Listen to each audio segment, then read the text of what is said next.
sağ ol. Bugünkü mövzumuz Azərbaycan ilə leksika bölməsini keçid edirik. Leksika sözünün mənası bu da Yunan sözüdür. Leksikos lüğət deməkdir. Logos elm, təlim deməkdir. Belə elmlə bilsə uşaqlar nəyi öyrənir? Ədəbi dilin nəyi öyrənir? Lüğət tərkibini. Lüğətdə də sözlər olduğuna görə qısaca deyə bilərik ki, leksika nəyi öyrənir uşaqlar? Sözləri. Bir də leksikanın özünü öyrənən elm sahəsi var. Onu da deyilir leksikologiya. Leksikanın da nə öyrənir? Leksikologiya. Və bu sözlər uşaqlar iki yerə bölünür. Sözün iki cür mənası var. Sözün bir uşaqlar leksik mənası var, bir də qrammatik mənası var. Leksik mənadır, qrammatik mənadır. Sözün birbaşa ifadə etdiyi məna onun leksik mənasıdır. Məsələn, qələm sözünün leksik mənası yazmaq üçün bir vasitə, yəni birbaşa ifadə etdiyi məna. Amma bunun nitq səsi kimi xüsusiyyətləri hansı mənası onun qrammatik. Desəm qələm isimdir, ümumi isimdir, konkret isimdir, tək isimdir, bu da onun hansı mənasıdır? Qrammatik. Bir də uşaqlar sözün həqiqi və məcazi mənası var, onu aydın gətirmək lazımdır. Həqiqi məna sözün ilkin mənasıdır, ilkin. Buna uşaqlar dominant mənada deyilir, yəni qabağınıza sizə çaşmayın, dominant məna, yəni ilkin məna. Həqiqi məna, məcazi məna isə uşaqlar törəmə mənadır. Birinci sözün həqiqi mənası yaranır, onun da törəmə məna, hansı məna olur uşaqlar? Məcazi. Məsələn, iti bıçaq deyirəmsə bu nədir? Həqiqidir. İti göz deyirəmsə bu hansı uşaqlar? Məcazi. Daş divar deyirəmsə bu nədir? Həqiqi. Daş ürək deyirəmsə bu nədir uşaqlar? Məcazi. Bir də 4-5 dənə söz var ki, onlar həm həqiqi olur, həm məcazi olur. Onlar da hansılardır? Məsələn, yüngül adam, ağır adam, qara kağız, ağır yük. Bunlar nəyə görə? Yüngül adam bir çəki kimi düşünsən bu nədir uşaqlar? Həqiqidir. Xarakter kimi düşünsən bu nə olur uşaqlar? Məcazi. Qara kağız, rəng kimi düşünsən həqiqidir. Ölüm kağızı kimi düşünsək, onu bəzən qara kağız deyilir. O da olur nə uşaqlar? Məcazi. Yəni, onda necə ola bilər? Deyək ki, hansı cümlədəki sözü həm həqiqi, həm də məcazi kimi düşünə bilərik. Onda bunlardan birini indirik, aktarı tapırıq. Bir də bu sözün leksik mənasını izah etmək üçün uşaqlar bizə 4 dənə yol öyrədirlər. Hansı yollardır? Birinci qayda uşaqlar sözə sinonim tapıram, yəni yaxın mənalı söz. İkinci qaydam sözə antonim tapıram, yəni əks mənalı söz. Üçüncü qaydam sözü nəyə ayırıram? Hissələrə ayırıram. Dördüncü qaydam hamının istifadə etdiyi ən çox əlamətini izah edirəm. Məsələn, mən qələm sözünü bayaq necə izah edirəm? Əlamətini dedim yazmaq üçün bir vasitə. Sinonim, məsələn, oğul, uşaq bir-birinə nə edir? Sinonim. Gecə sözünü deyirəm ki, valla, əksi gündüzdür. Şagird ondan başa düşür ki, gecə nə deməkdir? Hissələrə ayırmaq. Məsələn, fonetika sözü necə eləmişdir? İki yerə böldü. Dedi ki, fonik səsli tiplə nədir? Edin, hissələrə böldüm. Əlamət ki, bayaq dediyim kimi, hamının istifadə etdiyi əlamətini eləmək, izah etmək. Sonra gəldim nəyə uşaqlar? Bir çox mənalı söz var, bir də tək mənalı söz var. Bunun tərifini hamı başa düşür ki, onsuz da tək mənalının tək mənası var uşaqlar. Çox mənalının çox mənası var. Amma təbii ki, mən testdə bunu tapa bilmirəm da. Mən testdə haradan bilim ki, çox mənalı sözlər hansılardır? Çox mənalı tapmaq üçün mən sizə 5 dənə qayda verəcəm. Hansılardır? Birinci qaydam, çox mənalı sözün mütləq şəkildə məcazi mənada olur. Bax, istənilən fərqi yoxdur. Hansı söz olur olsun. O sözü məcazidə eşidə bilirsənsə, demək həmin söz necə sözdür uşaqlar? Çox mənalı sözdür. İkinci qayda uşaqlar məna bağlılığı olur. Yəni, sözlər arasında məna bağlılığı. Məsələn, deyirəm kəndin ayağı, heyvanın ayağı, küçənin ayağı, quşun ayağı. Hamısında söhbət aşağı hissədən gedir. Bir məna bağlılığı var. Dağın başı, küçənin başı, nə bilim, ağacın başı, heyvanın başı, quşun başı yuxarı hissədən gedir. Yəni, məna bağlılığı var. Üçüncü qayda uşaqlar eyni hissəsinə aid olurlar. Eyni. Məsələn, baş birində isim, birində fiil deyil axı. Baş elə bütün hamısında nə gedir? İsim gedir də. Sonra, dördüncü qayda uşaqlar, bunlar ən çox isim, sifət, fiillərdən düzəlir. Əksərən, nədən düzəlir? İsim, sifət, fiil. Və sonuncu, beşinci qayda bədən üzvləri, açar söz, bədən üzvləri. Amma uşaqlar, bütün bədən üzvləri çox mənalı deyil də, məcazi eşidə bilirsənsə. Məsələn, dil ayaqqabının dili məcazi oldu. Qol, çayın qolu məcazi oldu. Nə bilim, bel, dağın beli oldu. Baş dedik, burun deyə bilərik, göz deyə bilərik. Amma məsələn, bəzən elə bədən üzvümüz ola bilər ki, məsələn, ağciyər, qalaciyər, bununla necə məcazi işlərim. Yəni, ən əsas faktor, bax, bu birinci qaydadır. Yaxşı, heç o beşini bilməsəmdir, bir dənəsini icaz bilsəm, mənə bəs eləyir ki, mən nəyi tapım uşaqlar? Çox mənalını tapım. Aydın oldu bu isə. Tək mənalı da bizi qanaq xüsusiyyəti odur ki, nəyi var uşaqlar? Tək bir mənası var da, bir mənası var. Sonra bir də omonimlər gəlir uşaqlar. Omonimlər, gəlin birinci tərifini yazaq, elə gedək. Omonimlər uşaqlar, deyilişi və yazışı eyni olan, mənalar tamamilə fərqli olan sözlərdir. Məsələn, elə bağ sözünün özü uşaqlar. Bağ necə omonim ola bilər? Biri var bu ayaqqabının bağı, düyün dediyi, elə ola bilər. Biri var bu meyvə bağı ola bilər. Bir də bu bağ əlaqə, qohumluq əlaqəsi. Bizim ondan qohumluq bağlarımız var. Aydındır. Yəni bu söz necə sözdür uşaqlar? Omonim sözdür. Bu arada omonimlər eyni hissəsinə aid ola bilər, fərqlidir. Məsələn, çoxmənalı yalnız nəyə aid olur? Eyni hissəsinə. Amma omonim həm eyni ola bilər, həm fərqli. Məsələn, bu nəyə aiddir? Eyniyə aiddir. Hər iki halda bağ ismidir. Amma dolu deyəsən, dolu. Kök mənasında sifətdir. Elə göydən yağan dolu kimi düşünsən, bu nədir? İsim, müxtəlif bir hissəsi oldu. Bizə imtihanda ən çox nəyi verir? Omonimlər, o gün ədəbiyyatda da demişdim, uşaqlar cinas qafiyə. Nə yaradır uşaqlar? Cinas qafiyə. Şeirdə qafiyə olan sözlərə omonimlər deyilir. Məsələn, bir yer xəbərin yaralar, mənim canım zəif yaralar. Fikir verilir uşaqlar. Omonim sözdür, amma qafiyə yaradıbdır. Buna deyilir cinas qafiyə. Yaxşı, o da necə düşə bilər? Deyək ki, omonimlər nəyə yarayır? Cavab götürsüz ki, cinas qafiyə yaradır. Bəlkə də düşər, bəlkə də düşməz. Yəni biz neyniyək deyək. Sonra bu omonimdən bənzəyən, amma omonim olmayan sözlər var. Hansı ki, bizə onlar lazımdır. Ondan əvvəl bir şey dediyim uşaqlar. Omonimlər iki yerə bölünür. Bir leksik omonim var uşaqlar. Sözün mənası kimi var. Bir də qrammatik omonim var. Məsələn, bax sözü leksik omonimdir. Niyə? Hər iki mənası əsas nitq hissəsidir. Amma biri əsas, biri köməkçi olsaydı və yaxud da şəkilsizlərin omonimliyi olsaydı, onda necə omonim olardı? Qrammatik. Məsələn, ınsı dörd uşaqlar. Həm yərlik aldı, həm mənsubiyyətdir, həm feillərdə şəxs onluğudur, gəlin, gedin, oxuyun. Omonim şəkilsidir. Buna necə omonim deyilir? Qrammatik omonim. Məsələn, kimi sözü. Bir əvəzlik ola bilər. Məsələn, deyirəm, kimi axtarırsan, elə sual əvəzliyi. Bir də uşaqlar, bu evə kimi, küçəyə kimi, həyətə kimi qoşmadır. Bir mənası əsas nitq hissəsidir, bir mənası köməkçidir. Onda mən onu necə omonim götürürəm? Qrammatik omonim. Aydın oldu bu da. Sonra omonim olmayan sözlər qrupu var. Əsas məsələ bu lazımdır. Birinci gəlir nə? Paronimlər. İkinci gəlir omoqraflar. Omoqraflar. Üçüncü gəlir omoforumlar. Omoforumlar. Dördüncü gəlir insan adları, yəni xüsusi isimlər. İnsan adları. Və beşinci gəlir uşaqlar. Uzun sayta görə dəyişən. Uzun sayta görə dəyişən. Uşaqlar, paronim bir hərfə görə dəyişir. Hərf dəyişir, məna dəyişir. Mən onu omonim götürə bilmirəm. Niyə? Çünki bayaq dedim ki, deyilişdə, yazışda eyni olmalıdır. Bunu biri yazışında kəsirdi, birini yazışı kəsirdi. Birində i var, birində yoxdur. Mən onu necə omonim götürürəm? Ona hesab olunur paronim. Və yaxud da əsir, əsir. Elə uşaqlar. Kəsir, kəsir. Və yaxud da mətin, mətin. Sənət, sənət. Birinə dıdır, birinə tıdır. Servis, birində zıdı, birində sıdı. Sonra, nə bilim, yox, palaz olmaz. Atlas olar. Atlas birində sıdı, birində zıdı. Yaxşı, hərif dəyişir, məna dəyişir. Onlara nə deyilir? Paronimlər. Omoqraf nədir uşaqlar? Omoqraf vurğuya görədir. Və 99% mazda 2 olanlardır, vurğu olanlardır. Məsələn, gəlmə, gəlmə. Vurma, vurma. Bölmə, bölmə. Təbii ki, başqaları da var. Gəlin, gəlin. Dimdik, dimdik. Elə. Bunlar da yenə nədir? Vurğuya görə mənası dəyişən sözlərdir. Omoforum bəs nədir uşaqlar? Omoforum şəkilcə görə dəyişəndir. Məsələn, biri var uşaqlar kürə, bir də var kürə. Elə.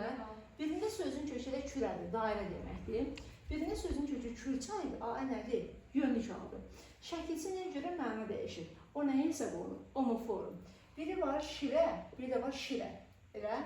Yenə, bu ələ yapışan şirə kimi olanda sözün kökü nədir? Şirədir. Heyvan şir kimi olanda sözün kökü şirdir. Nədir uşaqlar? Yönlük aldı. Mən ona omonim götürə bilmərəm. Bunlara nə deyilir? Bunlara deyilir omoforum. Aydındır. İnsan adları, məsələn, vüsaldır, nə bilim, həsrətdir, ümiddir, elə mələk sözün özüdür, nə bilim, lalədir, bənövşədir, bunlar omonim deyil. Niyə? Bənövşə sözünü götürdü, uşağın adına qoydu. Bu yenə gülün adıdır da, mənası belə bənövşədir, bu mənası dəyişmir. Omonimlər, mənalar tamamilə necə sözlərdir, fərqli sözlərdir. Ona görə insan adlarını biz nə götürə bilmərik, omonim götürə bilmərik. Uzun saytı gördəyişən 4 dənə sözümüz var idi. Hansılar idi? Nərə, bəzən, dava, bir də əyyan. Çox məşhur sözlər uşaqlar. Güvənlik demək olar, hər sınavında qabağınıza çıxacaq bu sözlər. Demək, nərədir, bəzəndir, davadır, əyyandır. Bir də uşaqlar, bəzən sözü həm uzanmaya görədir, həm də şeyə görədir, vurğuya görədir. Bəzən. Yaxşı, ikisinə də aid edilir bu. Sonra gəldi nəyə bir məsələ. Elə sözlər var, omonim ola da bilər, olmaya da bilər. Bizə ən çox imtihanda həmin sözlər düşür. Hansılardır? Bax uşaqlar, alın sözü var, alın. Əsər sözü var. Sonra qoyqanasıdır. Yara sözü var. Yara. Sonra burun sözü var. Burun. Sonra qazan sözü var. Uşaqlar. Qazan. Elə. Bu sözlər uşaqlar omonim ola da bilərlər, olmaya da bilərlər. Necə? Bu qazan sözü. Biri var məişət əşyası qazan. Sözün kökü nədir? Qazan. Biri var deyirəm oğul get pul qazan. Elə. Sözün kökü yenə nədir? Qazan. Bir də var yer qazanı bura çalır. Onda sözün kökü uşaqlar qazı olur. Ən də nədir? P sifət. Elə. İndi bu məişət əşyası qazanır. Pul qazan omonimdir. Amma yeri qazan adam verirəmsə, o artıq homoformdur. Çünki orada şəkilsi var. Yəni 3 mənadan 2 mənası bir homonimdir. Bir mənası olaraq nədir? Homoformdur. Diqqətli olmaq lazımdır. Alın. Biri var insan alını. Sözün kökü nədir uşaqlar? Alın. Biri var bu alınmaq deyilir, küsmək mənasında. Bir də var məsul növdə. Alındı kim tərəfindən salındı. O məsul növlə qardaşlar bir-birinin nədir? Homonimdir. Amma gedin pulu alın. Bu alın homonim deyil. Niyə? Gedin pulu almanda sözün kökü aldı, ön nədir uşaqlar? Şəxs olmalı. Qrammatik şəkilsi. O avtomatik homonim hesab olmayacaq. Əsər sözü. Nizami əsəri kimi sözün kökü nədir? Əsər. Elə külək əsər kimi sözün kökü nədir? Əs-ar gələcək zaman. Bir də var. Deyirəm ki, bundan əsər əlamət yoxdur, iz yoxdur. Onda deyirəm sözün kökü nədir? Əsər. İndi iz mənasında əsərlə Nizamin əsəri homonimdir. Amma külək əsərdəki ar-ər zamandır. Ona görə mən onu homonim götürə bilmərəm. Yara sözü. Biri var xalqın işinə yara. Sözün kökü nədir? Yara. Elə. Biri var sözümü yara satdır. Ya sözün kökü aya yönlükəm. Elə. Sonra deyirəm kaş divarı yara. Elə. Yenə sözün kökü ya aya arzu şəkili. Sonra əlindəki yara uşaqlar. Bu arada leksi şəkilsi homonimlik yaradır, amma qrammatik şəkilsi homonimlik yaratmır. Əlimizdəki yara kimi də sözün kökü yardır. Aya nədir? Leksidir. Çünki yeri mənalı nə yaradır? Söz. İndi bu yara ilə bu yara homonimdir. Əlimdəki yara ilə xalqın işinə yara. Amma divada yara, kaş, sevgilimə yara çatdır deyirəmsə, bu homonim deyil, homoformdur. Çünki orada nə var? Şəkilci var. Burun sözü necə ola bilər? Uşaqlar, bu coğrafiyada burun var, ümid burnu, termin kimi. O burunla, bax bu burun homonimdir. Amma deyirəm Aysun, nəysə burun, feyi kimi, burun. Artıq o homonim deyil. Niyə? Orada sözün kökü burdur, o nədir? Qrammatikdir. Mən onu homonim götürə bilmərəm. Bu sözləri nəyə görə deyirəm? İmtihanda məsələn yazar ki, bunun sözü homonim olmur. Bu fikir nədir? Yanlışdır. Ola da bilər, olmaya da bilər. Deyir, əsər sözü homonim kimi istifadə oluna bilməz. Səhvdə axı, ola da bilər, olmaya da bilər. Yəni, bunları eləmək lazımdır, diqqətli. Elə şey sözü deyilərdir. Qarı sözü deyilərdir, qara sözü deyilərdir. Onlar da deyim üçün aşağı. Qarı qoca mənasında var və sözün kökü nədir uşaqlar? Qarı. Elə. Sonra feil mənasında var, qarmaq. Yenə sözün kökü nədir? Qarı. Bir də var, qarı görürəm, deyirəm, qarı mənə verir. Yerdə qarı var da elə. Sözün kökü qardır, bu nədir? Ya təsirlikar ya da mənsubiyyət. İkisindən biri. Qrammatikdir. Onda bu qarı homonim olmayacaq. Qara sözü deyilərdir. Aşın qarasına qara deyilir də, sözün kökü nədir? Qara. Rəng mənasında sözün kökü nədir? Qara. Bu ikisi bir-birinin nədir? Homonim. Bir də var, yerdəki qara baxıram. Yenə sözün kökü qardır, A-ə yönlü çalır. Amma yerdəki qara baxıram, mən onu homonim götürə bilmərəm. Yaxşı, bu tipi şeylərdə diqqət olaq. Sonra, müxtəsər vurğuya görə dəyişir. Müxtəsər. Xülasə deyilərdir, vurğuya görə dəyişir. Xülasə. Yəni, bunları diqqətli olmaq lazımdır. Qara rəngdən, o qara gölə yığan qara, bu homoformdur. Amma aşın qarasının rəng qara bir-birinə nədir? Homoformdur. Həm vurğuya görə dəyişirlər, həm də ki, kök şəkilsiyə görə olmaz, həm homoqraf, həm də homoformdur. Təbii ki, olacaq. Yəni, bir söz həm homoqraf da ola bilər, çünki bir sözün bir neçə mənası olur. Məsələn, yara sözünü mən 4 mənada istifadə edirəm. Əlimdəki yara dedim, sevgilə yara dedim, kaş divarı yara dedim, bir də ki, xalqın işinə yara dedim. İndi baxın, hansı mənasını müqayisə edirsən, yaxşı. Sonra gəldik, homonimlərdən sonra nə gəlir? Sinonimlər. Sinonimlər yəqin ki, bilirik də, deyilişi, yazışı fərqlidirlər, mənaları eyni və yaxın olan sözlərdir. Bu sinonimlər nəyə yarayırlar? Birinci qayda uşaqlar. Sinonimlər dilimizdəki yersiz təkrarın qarşısını alır. Bax, ən məşhur tezcüməsi budur. Sinonim nəyə yaradır? Dilimizdəki yersiz təkrarın neylədir? Qarşısını alır. Bu sinonimdir. Çox mənalı sözü bir də antonimdir. Bunları yazıram, üçünün oxşarlığı var. Antonim, sonra nə dedim? Sinonim, bir də çox mənalı. Bu üçün oxşar cəldi və diaqramın ortağına yaza bilərəm ki, yalnız nəyə aid olurlar? Yalnız eyni hissəsinə aid olurlar. Bunu nəyə görə şagird öyrədirəm? Bu güvənin ən çox məşhur sualıdır. Bax, Yazır məşhurla tanınmış. 99% uşaq gedir bunu sinonim götürür. Deyir müəllim, məşhur ilə tanınmışdır, bu nə hesabdır ki?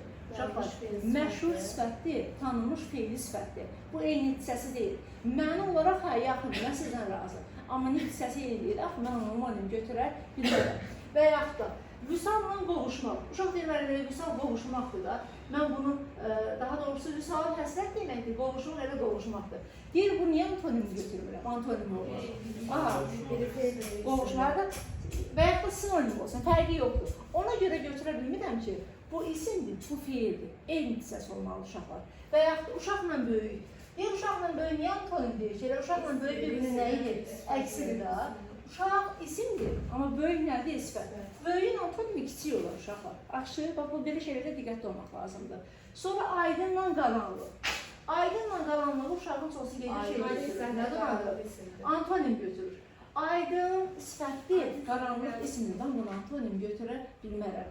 Bunların oxşarlığı bir də deyək, nə oldu? Bunlar yalnız eyni hissəsinə aid olur. Yaxşı. Sonra antonimlər təzad yaradırlar. Əks mənalı sözdür, təzad yaradır. Sinonim yersiz təkrarı neyini qarşısına alır. Bir də sinonimlər iki yerə bölünür. Bir uşaqlar, nisbi sinonim var, bir də mütləq sinonim var. Bir sinonim bir sözün hər yerdə əvəz edirsə, dəyişə bilərsə, bu mütləqdir. Məsələn, insan, adam. Hər yeri bir-birinə əvəz edə bilərəm. Amma məsələn, gözəl göyçək. Onun gözəl xasiyyəti var, göyçək xasiyyəti var deyə bilmirəm. Artıq bu nisbi sinonimdir. Yaxşı, nə? Dünya cahan. Məsələn, deyirəm ki, dünya başıma dar gəlir, cahan başıma dar gəlir. Biraz məntiqsizdir. Onu da tam şey deyə bilmərəm. O mənim dünyamdır, o mənim cahanımdır deyə bilmirəm. Görürsən, könüllə qəlb deyilərdir. Məsələn, qəlbin mavi, amma ürək deyilərdir. Onlar nisbi sonlardır. Hər yerdə bir-birini əvəz eləyə bilmirlər. Sonra başqa nə qalır? Bir də əsas məsələ, sinonimdə də var, antonimdə də var. Şəkilsi ilə düzələn sinonim antonim hesab olunmur. Məsələn, yağlı, yağsız antonim deyil. Bivəfa, vəfasız sinonim deyil. Niyə? Çünki onların kökləri nə olmalıdır? Eynidir, amma kök necə olmalıdır? Dəyişməlidir. Məsələn, mərdlə namərdin hər ikisinin kökü nədir? Mərddir da. Mən bunu necə antonim götürüm uşaqlar? Yağlı, yağsız hər ikisinin kökü nədir? Yağdır. Kök mütləq nə ilə mərdin uşaqlar? Dəyişməlidir. Nə? Mərdin əksi. Mərdin əksi məsələn nə deyə bilərəm? Xəyanətkar deyə bilərəm, qorxaq deyə bilərəm. İndi nisbi də ola bilər də. Bəzən mətnlərdə olur, qarşılığını əvəz elə. Yerində belə baxırsan heç bir oxşarlığı yoxdur uşaqlar. Amma görürsən ki, bəzən cümlədə yerinə qoya bilərsən. Yəni elə şeylər də ola bilər, diqqətli olaq. Sonra keçid aldıq nəyə? Antonimi dedik, sinonimi dedik, çox mənalı dedik. Qaldı orada bizə bir dənə nə? Ümumüşləş olan və olmayan sözlər. Uşaqlar, ümumüşləş o deməkdir, ümumi yəni hamının neyinədir? İstifadələri də. Ümumüşləş olmayanda hamının neyinədir? İstifadə etmədi. Yəni bəzi adamlardan istifadə edir, bəzilərinin etmədiyi sözlərdir. Bu ümumüşləş olmayanda bölünürlər uşaqlar 6 yerə. Hansılardır? Birinci var uşaqlar dialektlər. Nə var uşaqlar? Birinci dialekt. İkinci termin yazaq. Termin. Üçüncü neologizm yazaq. Neologizm. Sonra dördüncü nə yazaq uşaqlar? Vulgarizm yazaq. Vulgarizm. Sonra beşinci barbarizm yazaq. Barbarizm yazaq. Altıncı da köhnəlmiş sözlər yazaq. Köhnəlmiş. Köhnəlmiş də bölünür uşaqlar iki yerə. Hansılar idi? Arxaizm. İndi bizə tarixizm demək olar düşmür uşaqlar. Ancaq arxaizm düşür, amma mən yerə hər ehtimallar deyəcəm. Yaxşı.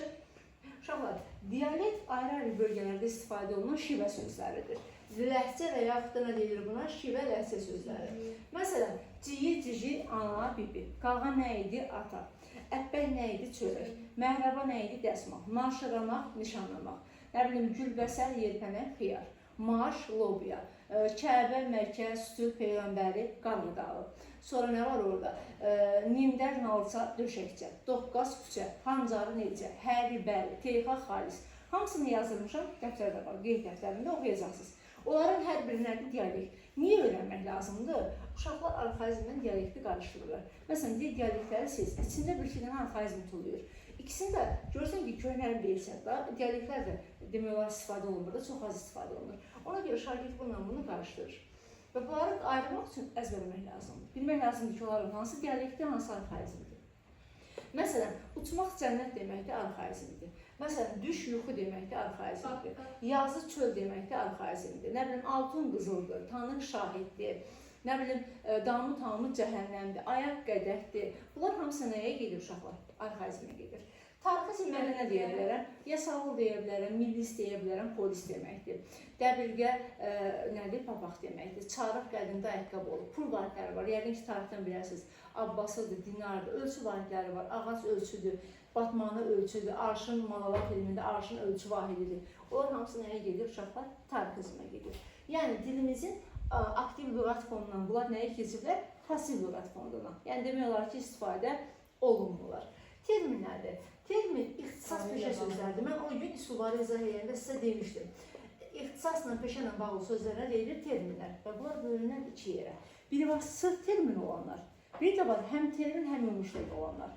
Məsələn, sifət sözü. Üz mənasında olanda ümumüşləqdir. Amma nitq səsi kimi düşünsən, termindir. Məsələn, bucaq. Künc mənasına düşünsək, ümumüşləq. Amma riyaziyyatdakı kör bucaq, açıq bucaq, nasıl deyirəmsə nədir? Termindir. Zərf olsun, isim olsun, sayı olsun, feil. Feil nə deməkdir? Biz deyirik, uşaqlar, bir insanın feilinə getdi. O tırqalamaq deyirik, kimisə üzərinə salmaq da, öyrətmək. O artıq feil deməkdir. Feil sözü həm ümumüşləq sözdür, həm də nədir uşaqlar? Termindir. Sonra neologizmlər. Niyə nə demək uşaqlar? Yeni. Bu neologizmlər iki yolla yaranır. Bir, milli sözlər hesabına var uşaqlar. Milli sözlər hesabına. Bir də nə var uşaqlar? Alınma sözlər. Android desəm, speaker desəm, genosid desəm, biləcəksən ki, bu nədir? Alınmadır. Amma nəfəslik desəm, soyad desəm, soyqırım desəm, soykök desəm, elə cangüdən desəm, mənası o dəqiqə başa düşürsən. Bu da nəyin hesabınadır? Milli sözlər hesabınadır. Vulqarizm günlük həyatımızda şəklimiz nalayiq ifadələrdir. Əslində ədəbdə bunlara yer yoxdur, amma istifadə olunur. Necə sözlərdir uşaqlar? Nalayiq ifadələr. Və barbarizm nədir? Bu rus sözləri var, dilimizdə istifadə olunan. Bax, çox istifadə edirik. Ümumiyyətlə, bizim dilimiz ustada yaxın deyil, biz daha çox istifadə edirik. Əcnəbi alınma sözləri, onlara da nə deyilir uşaqlar? Barbarizm deyilir. Yazıram bura nə? Əcnəbi və alınma sözləri. Alınma. Uşaqlar, alınma sözləri tapmağın 20 dənə qaydası var. Elə, gəlin köməkli yazaq, keçən ildə, 2000 yazında qalır. Ümumiyyətlə, sözlər mənşəlinə görə biz sizə iki yerə bölünür. Birinci sözlər var. Bir də nə var uşaqlar? Alınma sözlər. Alınmalar da iki yerə bölünür. Bir ərəb-fars mənşəli var, bir də Avropa mənşəli var. İndi bir sözün alınma olduğunu göstərən müəyyən qaydalar var. Birinci, ahəng qanunsa keçən də demişdik. Ahəng qanunu pozulursa nədə alınmalı? İkinci, ön şəkilçi. Amma nadis, nakişi, natəmiz nə idi? İstisna. Üçüncü qayda uşaqlar vurğu məsələsi idi. Vurğunun sona düşməməsi. Bu nədir? Alınmadı. Dördüncü qayda saitin uzanması. Yəni, sait uzanarsa o nə demək uşaqlar? Alınmadı.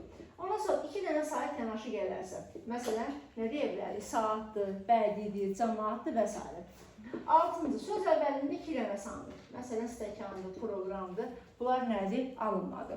Yedinci, qoşa y olan sözlərin hamısı nədir? Alınmadı. 8-ci, qının qarşılığı olan q işçilik həm tələffüzdə, həm yazışda varsa nədir? Alınmadı. Bir dənə karandaş istisnadır. 9, j olan sözlər. Qıcıla qıcıltı nədir? İstisnadır. 10-cu, əgər r hərfindən, z hərfindən, f hərfindən başlayırsa alınmadı. Zor, zoğal, fındıq nədir? İstisnadır. 11, söz h hərfindən bitərsə Allahdır, günahdır nədir? Alınmadı. 12, dinlə bağlı sözlər alınmadı. Ayədir, surədir, Qurandır və s. 13-cü, elm təhsillə bağlı sözlər nədir uşaqlar? Alınmadı. Çünki bu ərəblərdən keçir uşaqlar. Sonra 14-cü uşaqlar, onun aya keçməsi demişdik, Moskva, proqram nədir? Alınmadı. Ondan sonra uşaqlar, 15-i, feleksiya uğrayan. Bu bizə ümumiyyətlə düşmən, amma yenə də deyim. Kökü sərdən dəyişən sözlər. Məsələn, nazim, nizam, nizami. Bax, nazim, görürsünüz, kökü sərdən dəyişir. Nizam, nizami. Nədir bu sözlər? Alınmadı. Bunlara deyilir feleksiya, kökü sərdən dəyişən sözlər. Sonra nə qaldı? Yer tərkibində ənc olar. Məsələn, pəncərə, qəşəng. Bunlar alınmadı. 17. Şəkilsiz, sonu ətlə bitərsə. Məsələn, məlum, məlumat, hesab, hesabat, təbliğ, təbliğat. Sonra 18. Sözün sonu odur, ödü və e ilə bitərsə. Məsələn, bürodur, təvazödür, qaneydir, alınmadı. Sonra 19 uşaqlar. Nə var orada? Başqa nə qalır deməliyim? Fikirləşin görək. Ənc, ənc dedik, alt dedik, ahəng dedik, ön şəkilsi dedik, vurğu dedik, saitin uzanması, iki samil. Bir də təkrizalı sözlər var idi. Xətdir, fəndir, sirdir, elə. Bunlar da yenə nədir uşaqlar? Alınma gedirlər, diqqət olalım. Bu dinləyən uşaqlar alınma sözlər tapmağın nəyi? Qaydaları yaxşı. Bunlardan biri varsa, bir də 20-ci də hansıdır uşaqlar? Əgər söz mödür, sonra müdür, mədir, bu hərf birləşmələri ilə təbii başlayırsa alınmadır. Məsələn, mömin, məsələn, müəllim, məsələn, mələk, məsələn, nə deyim, təcil. Ümumiyyətlə, bu hərf birləşmələrlə başlayan sözlərlə gedir uşaqlar, alınma gedir. Yaxşı. Sonra bir dənə qaldı orada frazoloji birləşmələr. Ümumiyyətlə, söz birləşməsi nəyə deyilir? Birinci ondan başlayıram. 2 və daha artıq müstəqil mənalı söz həm məna cəhətdən, həm qrammatik cəhətdən birləşirsə, bu söz birləşməsidir. Bu söz birləşməsi də bölünür 2 yerə. 8-in əvvəldə bir də deyəcəm, sinifin mövzusunu keçəndə. Amma bunun üçün yerə demək lazımdır. 2 yerə bölünür. Bir sabit söz birləşməsi var uşaqlar. Bir də hansı var idi deyə görək? Sərbəst. Sərbəstlər həm həqiqi olur, həm məcazi olur. Amma sabit hansıdır? Bu frazoloji. Bu frazoloji isə ancaq nə olur? Məcazi olur. Frazoloji birləşmələrdə xüsusiyyətlər var. Konkret test cümlələri deyirəm, diqqətli olaq. Hansılardır? Birinci test cümlə ancaq hansı mənada olur? Məcazi mənada. İkinci, bunun digər adı nədir? Sabit söz birləşməsi. Üçüncü, bunların sinonimidir, homonimidir, antonimidir, mütləq frazoloji. Mətndə də qabağımıza çıxır. Məsələn, deyə frazoloji birləşməsi sinonimini yaz. Mütləq sən nə yazmalısan? Frazoloji. Antonimini yaz, mütləq frazoloji. Və növbəti, o da mətndə qabağımıza çıxır. Etməkdir, eləməkdir, olmaqdır, qılmaqdır, frazoloji yaradılır. 2 dənə istisnamız var idi, ciyərli olmaq, ağ olmaq. Olmaq, etmək olmasına baxmayaraq nə gedir o? Frazoloji. Bu frazoloji birləşmələr dildə hazır şəkildə olur və onlar biz olan bir şeyi götürüb nə edirik? İstifadə edirik. Sonra frazoloji birləşmələr dildə hazır şəkildə olur, bu öz yerində. Və bunlarla bağlı bir də bir mətnin bədii sözdə olduğunu göstərən əsas faktor nə idi? Orada frazoloji birləşmənin nə idi? Olması idi. Ona görə sual düşsə ki, daha çox hansı sözdə istifadə olunur uşaqlar? Cavab nədir? Bədii sözdə nə edir? İstifadə olunur. Sonra bütövlükdə bir suala cavab verir. Heç vaxt parçalanmır. Normalda söz birləşməsində birinci tərəf hansı tərəfdir? Asılı. İkinci tərəf hansı tərəfdir? Əsas. Amma frazolojide belə bir qayda yoxdur. Bunlarda tərəf yoxdur. Çünki bunlar bütövlükdə bir suala cavab verir və parçalanmır. Və cümlənin sadə özlüdür. Mürəkkəb üzvü olmurlar. Yaxşı uşaqlar cümlənin sadə özlüdür. Onlar da asıl və əsas tərəfi olur desə, bu fikir nədir? Bir də belə bir test cümləsi var. Deyir, tərkib isə dəyişmirlər, düzdür. Bir də qrammatik cəhətdən dəyişirlər. Düz yer dəyişir. Çünki buna qrammatik şəkil artıra bilərəm də. İstəyir cəm olsun, istəyir hal olsun, mənsubət olsun, şəkil artıra bilərəm. Ona görə bu qrammatik cəhətdən dəyişə bilər. Amma tərkib isə heç vaxt nə eləmirlər uşaqlar? Dəyişmirlər. Sonra mən sizə frazoloji homonimləri yazılmışdım, 1-10 dənə. Hansılar idi? Məsələn, biri cana gəlmək, bir kökəlmək mənasında, bir bezmək mənasında. Can vermək, bir ölmək mənasında, bir də yenidən həyat vermək. Sonra üz vermək, deyir, üz versən aslar istəyir. Bir də bədbəxt bir hadisə nədir? Üz verdi. Başa vurmaq, bir işi bitirmək mənasında, bir də elədiyin yaxşılığı üzə gəlmək. Amma belə başına vurmaq mənasında o frazoloji birləşmə deyil, həqiqi mənadadır. Sonra var idi nə uşaqlar?